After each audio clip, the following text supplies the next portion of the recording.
अस्सलाम वालेकुम नाज़रीन, सियासी टीवी के आलमी खबरनामे में आपका खैर मक़दम है। मैं हूं मोहम्मद शौकत और सबसे पहले नज़र डालते हैं सुर्खियों पर। ईरान पर मुजव्विज़ा हमला मनसूख, अमरीकी सदर डोनाल्ड ट्रंप ने किया ऐलान, कहा ईरान के साथ जल्द किसी मुआहदे तक पहुंचना है मकसद। वज़ीर आज़म नरेंद्र मोदी ने हिंदुस्तान में मंशियात की स्मगलिंग के लिए पाकिस्तान पर लगाया इल्ज़ाम, कहा मुल्क के नौजवानों को ड्रग्स के जरिए किया जा रहा है कमजोर। अगर कोई बड़ी कार्रवाई की गई तो इसका खामियाजा भुगतना होगा, ईरान की अमेरिका को वार्निंग। पेरू में सयाहों का तैयारा गिरकर तबाह, 13 अफराद हलाक। गाजा में 136 घंटे तवील ऑपरेशन, मलबे से एक ही खानदान की 112 शुहदा की नाशें निकाल ली गई। कॉमनवेल्थ गेम्स 2026, हिंदुस्तानी तमगों की तादाद 33 तक पहुंची, साक्षी प्रिया के गोल्डन पंच ने तिलाई तमगों की तादाद 10 कर दी। और जापान में ज़लज़ले के बाद तकरीबन 80,000 घरों में पानी की किल्लत, हलाक होने वालों की तादाद बढ़कर 38 हो गई। तो नाज़रीन, ये थी सुर्खियाँ। बढ़ते हैं खबरों की तफसील की जानिब। अमरीकी सदर डोनाल्ड ट्रंप ने ऐलान किया है कि उन्होंने ईरान पर मुजव्विज़ा हमले मनसूख करने का फ़ैसला किया है। ताहम ये फ़ैसला उस शर्त से मशरूत है कि ईरान के साथ जल्द किसी मुआहदे तक पहुँचा जा सके। ट्रंप ने कहा है कि अगर तेज़ी से मुआहदा मुमकिन हुआ तो हमला नहीं किया जाएगा, जबकि इसराइल भी इस मौक़िफ़ में अमेरिका के साथ है। ट्रंप ने दावा किया है कि ईरान और मशरिक़ वस्ता के बाद दीगर ममालिक ने अमेरिका से हमला रोकने की दरख्वास्त की है। ट्रंप के मुताबिक मुजव्विज़ा मुआहदे में आबनाए हुर्मुज़ को फौरी, मुकम्मल और मुस्तकिल तौर पर खोलना और ईरान के जौहरी प्रोग्राम से मुताल्लिक़ ख़दशात का खात्मा शामिल है। वज़ीर आज़म नरेंद्र मोदी ने मुबैना तौर पर हिंदुस्तान में मंशियात की स्मगलिंग पर पाकिस्तान पर कड़ी तनकीद की है। वज़ीर आज़म ने कहा है कि मंशियात को मुल्क के नौजवानों को कमज़ोर करने के लिए इस्तेमाल किया जा रहा है। नशा मुक्त युवा फॉर विकसित भारत संकल्प अभियान के आगाज़ से खिताब करते हुए पीएम मोदी ने नौजवान हिंदुस्तानियों पर जोर दिया है कि वो नशे से दूर रहें, चौकस रहें और मंशियात से पाक हिंदुस्तान की तामीर में बढ़ चढ़ कर हिस्सा लें। उन्होंने इस बात पर जोर दिया है कि मंशियात का इस्तेमाल ख़ानदानों, कैरियर और कौम के मुस्तक़बिल को तबाह कर देता है। उन्होंने नौजवान से इंसदाद मंशियात की तहरीक के सफ़ीर बनने की अपील की है। हर दिन इस दर्द को जीते हैं कि उनका अपना बच्चा धीरे धीरे खुद को खो रहा है, खुद को गला रहा है, तिल तिल गल रहा है, आंखों के सामने उसे बर्बाद होते देख रहे हैं। और जब परिवार में, समाज में ऐसा होता है और कहीं ना कहीं राष्ट्र की शक्ति भी कमजोर पड़ जाती है और इसलिए दुश्मन देश भी षड्यंत्र करके, सप्लाई कर करके कमाई करना और हमारे जैसे देश को तबाह करना, यह भी उनकी आतंकी साजिश का हिस्सा होता है। और इसलिए हमें हर एक युवा को नशे के चुंगल में फंसने से बचाना है। साथियों, नशा मुक्त रहकर आपको अपने पोटेंशियल को प्रोटेक्ट करना है। आपको ध्यान रखना है, ड्रग्स कुछ समय के लिए हाई देता है। हमेशा नशे को एक बुराई के रूप में देखा है। हमारे संतों ने, गुरुओं ने हमें इससे बचने के लिए चेताया। श्री गुरु ग्रंथ साहब में भी कहा गया है, जितु पीतई मति दूरी होई, बरलू पवई विचि आई, आपना पराइया न पिछाणे, खस बहु धके खाई। अर्थात जिस पदार्थ के सेवन से बुद्धि और विवेक साथ छोड़ दे, इंसान अपने और पराये की पहचान भूल जाए, ऐसा नशा उसे ईरानी वजीर खारजा सैयद अब्बास इराक्ची ने अमेरिका को किसी भी बड़ी कार्रवाई से बाज रहने की वार्निंग दी है। ईरानी वजीर खारजा ने कहा है कि ऐसी किसी भी कार्रवाई के जिम्मेदारों को संगीन नताइज भुगतने होंगे। अब्बास इराक्ची ने अलग अलग टेलीफोनिक गुफ्तगू के दौरान पाकिस्तान के chief of army staff Asim Munir, Türkiye के वजीर खारजा हाकान फैदान और सऊदी अरब के वजीर खारजा शहजादे फैसल बिन फरहान अल सऊद से ये बातें कही। इस दौरान उन्होंने खित्ते में होने वाली नई पेशरफ्त पर अपने ख्यालात का इजहार भी किया है।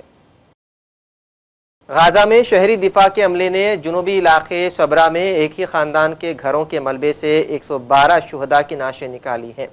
शहरी दिफा के तर्जुमान के मुताबिक टीमों ने तकरीबन 2 हफ्ते कबल अल हसायान खानदान के रिहायशी ब्लॉक में नाशों की तलाश का अमल शुरू किया था। इस रिहायशी ब्लॉक को इसराइली फौज ने उसके मकीनों समेत तबाह कर दिया था। शहरी दिफा के अमले ने तकरीबन 136 घंटों की मुसलसल और कठिन कोशिशों के बाद 112 शुहदा की नाशें और बाक़ियात बरामद की हैं, जिनमें 40 बच्चे, 38 खवातीन और 7 माजूर अफराद शामिल हैं। रूस के दारुल हुकूमत मॉस्को में धमाके से 3 कीमती जानें ज़ाया हो गई है। रूसी दारुल हुकूमत मॉस्को के एक रेस्टोरेंट में धमाका हुआ, जिसके नतीजे में 3 अफराद हलाक और 21 अफराद जख्मी हुए, जिन्हें फौरी तिब्बी इलाज के लिए अस्पताल मुंतकिल किया गया, जिनमें से कुछ की हालत तशवीशनाक बताई जा रही है। मीडिया रिपोर्ट्स में बताया गया है कि एक खातून धमाका खेज मवाद रेस्टोरेंट्स लाई थी और ये एक देसी साख्ता बम था। सिक्योरिटी गार्ड ने खातून को अंदर दाखिल होने से रोकने की कोशिश की तो उसी दौरान धमाका हो गया। पुलिस के मुताबिक सिक्योरिटी फोर्सेस ने रेस्टोरेंट्स की जानिब जाने वाले रास्तों को बंद कर दिया है और इलाके में सिक्योरिटी के सख्त इंतजाम किए जा रहे हैं। जापान के सूबे कुमामोटो में आने वाले शदीद ज़लज़ले से हलाक होने वालों की तादाद बढ़कर 38 हो गई है। गुज़िश्ता इतवार वहाँ होने वाली आफत की रोकथाम के हेडक्वार्टर की मीटिंग में कोमाटोमो सूबे के हुक्काम ने बताया है कि 38 अफराद की मौत हो चुकी है। उनमें वो लोग भी शामिल हैं जिनकी मौत की अभी जाँच की जा रही है, ताकि ये मालूम किया जा सके कि आया उनकी मौत 7.1 शिद्दत के ज़लज़ले की वजह से हुई थी या नहीं। पेरो में सयाहों का तैयारा गिरकर तबाह हो गया, जिसके नतीजे में 13 अफराद हलाक हो गए हैं। पेरो में नाज़का लाइन्स की सैर के लिए जाने वाला एक छोटा सयाहती तैयारा गिरकर तबाह हो गया, जिसके नतीजे में 13 सयाह हलाक हो गए हैं। पेरो हुक्काम का बताना है कि हादसे में जाँ बहक होने वालों में 11 मुसाफिर और अमले के 2 अरकान शामिल थे। तैयारा मुकामी वक्त के मुताबिक दोपहर 1 बजे के कुछ देर बाद पॉस्को एयरपोर्ट से परवाज़ भरने के फ़ौरन बाद हादसे का शिकार हुआ। हुक्काम के मुताबिक हादसे की वजूहात जानने के लिए तहकीक़ात का आगाज़ कर दिया गया है। हिंदुस्तानी बॉक्सिंग का किला कहे जाने वाली हरियाणा के भिवानी की रहने वाली साक्षी चौधरी ने कॉमनवेल्थ गेम्स में अपनी छाप छोड़ने में कामयाबी हासिल कर ली है।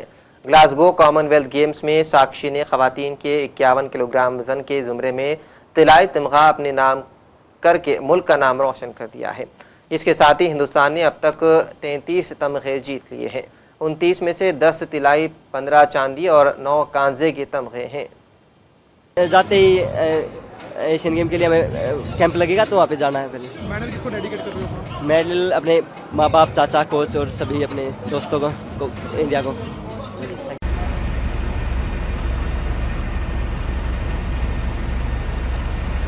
ऐसा लग रहा था भाई तो साक्षी थी, लेकिन जा रही है तो गोल्डन में साक्षी बनने जा रही है। हाँ जी, मुझे बहुत ही अच्छा लग रहा है कि मैंने गोल्ड मेडल जीता है। मैंने आज तक जितनी मेहनत की थी उसका एक मुझे फल मिला है, तो मुझे बहुत प्राउड फील हो रहा है। क्या कुछ चल रहा दिमाग में?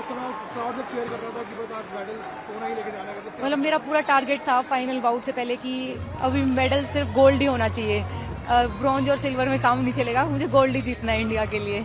और सब चीयर कर रहे थे तो थोड़ा मोटिवेशन मिल रहा था कि ये सब हमें चीयर कर रहे हैं, हमारे लिए आए हैं इतनी दूर से, तो हमें गोल्ड ही जीतना है। तो घर से बात हुई थी तो खेल से पहले अभी नहीं हुई है? नहीं, अभी नहीं हुई है, बाउट से पहले हुई थी, तो उन्होंने यही बोला कि अपना खुल के खेल, कोई प्रेशर मत ले। मतलब घर पे मैं बता दूं, आपके घर पे मिठाइयाँ कम पड़ गई है, पूरा गाँव आपके घर पे। Thank you so much. मेरे सब गांव वालों को मैं थैंक यू बोलना चाहूंगी। वो हमेशा हमें सपोर्ट करते हैं, कहीं भी मेडल आता है या नहीं भी आता है तो भी हमें सपोर्ट करते हैं। तो मेडल किसको डेडिकेट करना चाहिए अपने? ये मेडल मैं अपनी पूरी कंट्री को, BFI को, साई को, मेरे कोचेस को, आर्मी को, हर किसी को डेडिकेट करना चाहूंगी। पूरे 1.5 बिलियन जो हमारे इंडियंस हैं, ये मेडल सबके लिए है।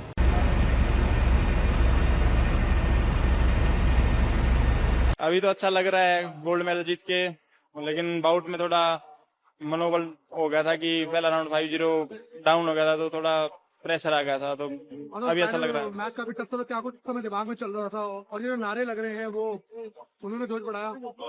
हाँ, थोड़ा प्रेशर आ गया था, तो और ये था कि बाउट जीतनी है कैसे भी कैसे करके, और बाकी जो सपोर्ट करने आए थे उनका भी धन्यवाद, उनके लिए मेडल जीता है। बॉक्सिंग का ये अब तक का सबसे बेस्ट प्रदर्शन है 2022 से। अमेरिका और कनाडा में मौसमियाती तब्दीलियों के बाइस जंगल में आग लगने के वाक़यात मुसलसल जारी है। अमेरिकी रियासत वाशिंगटन के जंगलाती इलाकों में भड़कने वाली आग ने बड़े पैमाने पर तबाही मचा दी है। हुकाम के मुताबिक अब तक तकरीबन 4,50,000 एकड़ जंगलात जलकर राख हो चुके हैं। आग करीबी शहरों की जानिब भी तेज़ी से फैल रही है, जिस पर काबू पाने के लिए 4,000 से जायद फायर फाइटर्स मुसलसल इमदादी कार्रवाइयों में मसरूफ़ हैं। मशरिक़ी वाशिंगटन से तकरीबन 2,30,000 रिहाइशों को महफूज मकामात पर मुंतकिल किया जा रहा है। हुकाम का कहना है कि इस वक्त भी तकरीबन 3,000 एकड़ रकबे पर आग शिद्दत के साथ भड़क रही है। तेज़ हवाओं के बाइस आग पर काबू पाना इंतहाई दुश्वार हो गया है। इत्तला के मुताबिक आग हफ्ते की दोपहर भड़की थी और अब तक रियासत में तकरीबन 4,000 मकानात खतरे की जद में आ चुके हैं। अमेरिका ने वीज़ा बॉन्ड प्रोग्राम को अब मुस्तकिल नाफिज कर दिया है। नए ज़ाब्ते के तहत बाज़ ममालिक के शहरियों को बिजनेस और टूरिस्ट वीज़ा हासिल करने से पहले $20,000 यानी कि तकरीबन 17 लाख तक का बॉन्ड यानी सिक्योरिटी रकम जमा करनी होगी। नया ज़ाब्ता 3 अगस्त से नाफिज होगा। अमेरिकी हुकूमत ने यह फैसला फेडरल रजिस्टर में जारी नोटिफिकेशन के जरिए किया है। इसके मुताबिक वीज़ा ऑफिसर ज़रूरत पड़ने पर किसी भी अहल दरख्वास्त गुदार से वीज़ा जारी करने से पहले बॉन्ड जमा कराने का मुतालबा कर सकते हैं। फिलहाल ये ज़ाब्ता 50 ममालिक के शहरियों पर नाफिज होगा। उनमें ज़्यादातर ममालिक अफ्रीका के हैं। हिंदुस्तान के लिए राहत की बात यह है कि हिंदुस्तान इस फहरिस्त में शामिल नहीं है। अमेरिकी रियासत कैंटकी के हार्डन काउंटी स्कूल डिस्ट्रिक्ट ने तलबा की हिफाजत को यकीनी बनाने के लिए नए तालीमी साल से स्कूलों और स्कूल बसों में स्टील, एल्युमिनियम और शीशे के पानी की बोतलों लाने पर पाबंदी आयद कर दी है। इंतजामिया के मुताबिक अब तलबा सिर्फ प्लास्टिक के पानी की बोतलें ही स्कूल ला सकेंगे। स्कूल इंतजामिया ने वादे किया है कि यह फैसला अचानक नहीं किया गया, बल्कि गुज़िश्ता चंद बरसों के दौरान पेश आने वाले मुतादिद वाक़यात के बाद इसे ज़रूरी समझा गया है। हुकाम के मुताबिक कई ऐसे मामला सामने आए हैं जिनमें तलबा ने भारी स्टील के पानी की बोतलों को दूसरे तलबा पर हमले के लिए इस्तेमाल किया है, जिसके नतीजे में बाद बच्चों के सर, चेहरे और जिस्म पर शदीद चोटें आई हैं, जबकि कुछ को अस्पताल में भी दाखिल कराना पड़ा। मुतादिद मुतासर तलबा को सर पर शदीद ज़रब लगने के बाइस दिमागी चोट का सामना भी करना पड़ा। और आखिर में सुर्खियों पर एक और नज़र। ईरान पर मुजव्विज़ा हमला मनसूख। अमेरिकी सदर डोनाल्ड ट्रंप ने किया ऐलान, कहा ईरान के साथ जल्द किसी मुआहदे तक पहुंचना है मकसद। वज़ीर आज़म नरेंद्र मोदी ने हिंदुस्तान में मंशियात की स्मगलिंग के लिए पाकिस्तान पर लगाया इल्ज़ाम, कहा मुल्क के नौजवानों को ड्रग्स के जरिए किया जा रहा है कमज़ोर। अगर कोई बड़ी कार्रवाई की गई तो इसका खामियाजा भुगतना होगा, ईरान की अमेरिका को वार्निंग। पेरू में सयाहों का तैयारा गिरकर तबाह, 13 अफराद हलाक। गाजा में 136 घंटे तवील ऑपरेशन, मलबे से एक ही खानदान के 112 शुहदा की नाशें निकाल ली गई। कॉमनवेल्थ गेम्स 2026, हिंदुस्तानी तमगों की तादाद 33 तक पहुंची। साक्षी प्रिया के गोल्डन पंच ने तिलाई तमगों की तादाद 10 कर दी। और जापान में ज़लज़ले के बाद तकरीबन 80,000 घरों में पानी की किल्लत, हलाक होने वालों की तादाद बढ़कर 38 हो गई। तो नाज़रीन, सियासत टीवी के आलमी खबरनामे में फ़िलहाल इतना ही। मज़ीद अपडेट्स के लिए आप बने रहिए सियासत टीवी के साथ। फ़िलहाल मुझे दें इजाज़त। खुदा हाफिज़।